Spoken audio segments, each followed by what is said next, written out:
Oi, pessoal, tudo bem com vocês?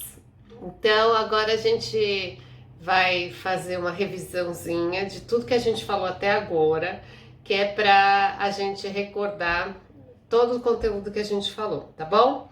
Eu vou projetar a minha tela, vou projetar para vocês o que está no Prezi e já vou retomando tudo aquilo que a gente falou até agora. Então, aguenta aí que eu já vou projetar minha tela. Então vamos lá, a gente falou de relações ecológicas, então a gente falou o que são? São relações entre os seres vivos. E eles podem ser, essas relações podem acontecer entre espécies diferentes e entre mesmas espécies. Então a gente falou que elas podem ser positivas ou negativas. Então, desarmônicas, que eu vou arrumar aí que está escrito desarmônica, e harmônicas. Então vamos ver?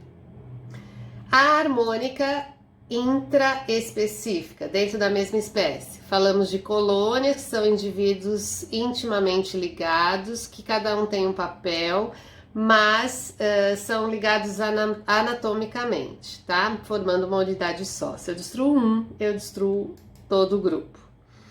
E sociedade, que também são entre indivíduos de mesma espécie, porém, neste caso, eles não são ligados anatomicamente. Tem divisão de papéis, cada um exerce um papel, porém todos trabalham para o bem comum. Essas são as duas únicas intraespecíficas. As interespecíficas harmônicas, quer dizer, entre espécies diferentes e que ninguém perde com essa relação, nós falamos do mutualismo, que é uma relação obrigatória. Demos o exemplo dos líquens, demos exemplo desses nódulos de raízes. Falamos também entre os ruminantes e as bactérias, que eu não posso separá-los, nem o cupim dos protozoários que vivem no seu intestino. Falamos também dessas algas verdes e os corais, que há essa relação de mutualismo. E aí a gente falou que diferenciava da protocooperação, porque a protocooperação era uma relação que os dois saíam ganhando, porém eu podia separar os dois, tá? Neste caso tinha o paguro e a anêmona. Falamos também do boi e da ave, né? O boi oferece para a ave os carrapatos e a ave tira os carrapatos do boi, e aí os dois saem ganhando. Falamos do peixe palhaço e a anêmona, que é a historinha do Procurando Nemo. Falamos do jacaré com pássaro palito. Falamos também o que é comensalismo, em que um se alimenta dos restos alimentares do outro. Então, um ganha com a relação e o outro não ganha nem perde. Se eu tivesse que colocar sinais, eu colocaria 0 para quem não ganha nem perde, e positivo para quem ganha. Neste caso aqui, se a gente falar que este homem está jogando fora o lixo, eu diria que é uma relação em que o homem está desperdiçando e não perde nada com isso, e os urubus ganham. Se fosse uma relação entre competição, né, que os dois estariam competindo pelo alimento, mudaria então a relação, não esquecer disso.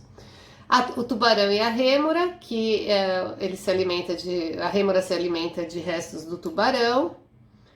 Aí o leão e a hiena, que é a mesma história. Aí falamos de inquilinismo, quando uma espécie usa outra como abrigo, que entra no caso das bromélias, entra no caso das orquídeas, e como são plantas, a gente chama de epifitismo, que é a mesma coisa. Falamos do pepino do mar e o peixe-agulha, que também é uma relação de inquilino, em que quem ganha aí é o peixe-agulha e a anêmona não ganha o pepino não ganha nem perde, ok? Vamos agora para as relações ecológicas desarmônicas. Pelo menos um perde com a relação. E vamos começar com a intraespecífica, porque é indivíduos de mesma espécie. Competição é sempre uma relação que, na verdade, eu digo que os dois perdem sempre. Disputam área, alimento e parceiro, a grande perda de energia aí, eles, pelo menos um acaba sofrendo algum mal, e o outro também não quer dizer que ele saia ganhando, não é garantia que ele saia ganhando numa competição. Portanto, os sinais seriam menos e menos para os dois. E aí tem várias espécies, né, que competem entre si pela fêmea, enfim, por alimento e por área. E aí a gente falou que muitos, né, chegam a se machucar tanto que morrem. Canibalismo, quando um se alimenta do outro, na verdade, por sendo da mesma espécie, né? Então, aí a gente falou do louva-a-Deus, em que a fêmea se alimenta do macho depois da cópula. Falamos das aranhas, que muitas acabam a fêmea se alimentando do macho. E aí a gente foi para as interespecíficas desarmônicas. Qual que entra aí? Competição, quando eles disputam área e alimento, então nesse caso não disputam a fêmea, nem o macho, né? Na verdade é sempre o macho que disputa, na grande maioria dos casos. Aqui a gente tem o urubu e a hiena competindo, a gente viu os fofinhos também, que também podem competir por alimento. E falamos de predatismo, quando um se alimenta do outro. Isso aí entra na ideia da cadeia alimentar. Aí então a gente está vendo os animais se alimentando um do outro.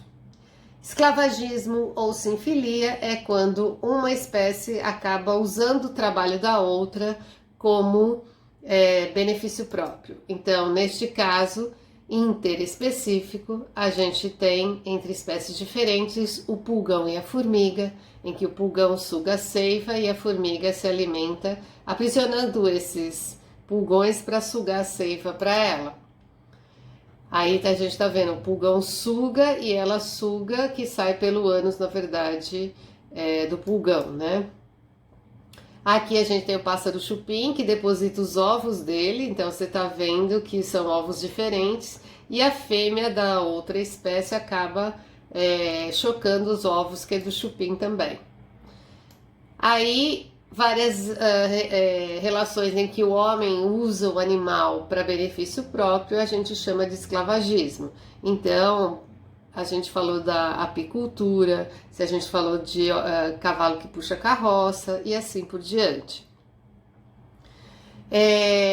E intraespecífica, a gente fala que esse esclavagismo, então, quando o macho ele acaba usando o trabalho das leoas, no caso do leão, a hiena também acaba fazendo a mesma coisa com o bando, e o homem quando usa escravos humanos.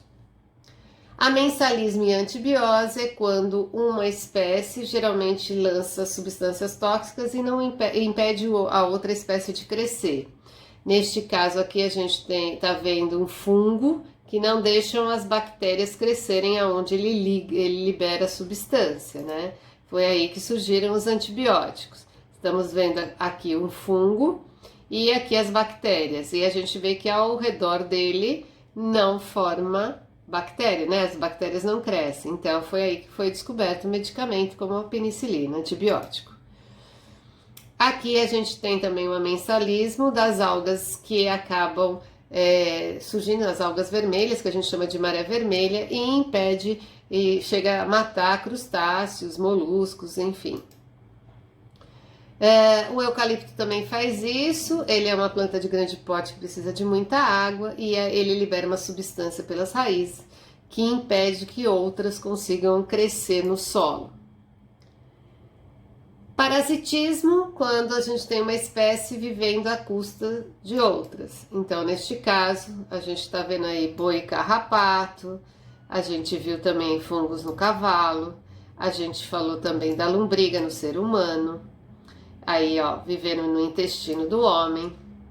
Falamos de vegetais que também fazem isso, como a erva de passarinho, que cresce colocando as suas raízes dentro da seiva bruta. A gente tem o cipó-chumbo, que ele não tem não tem pigmento verde, portanto não faz fotossíntese. E aí então ele se alimenta da seiva elaborada da planta hospedeira até matá-la. E então depois a gente fez o resumo de todas essas relações. Beleza. Aí nós falamos de sucessão ecológica. Antes disso, nós falamos de dinâmica de populações. Bom, então agora a gente viu as relações ecológicas. Então agora nós vamos para a segunda parte da revisão, que é sobre dinâmica de populações e sucessão ecológica. Então a gente se vê no próximo vídeo. Até mais!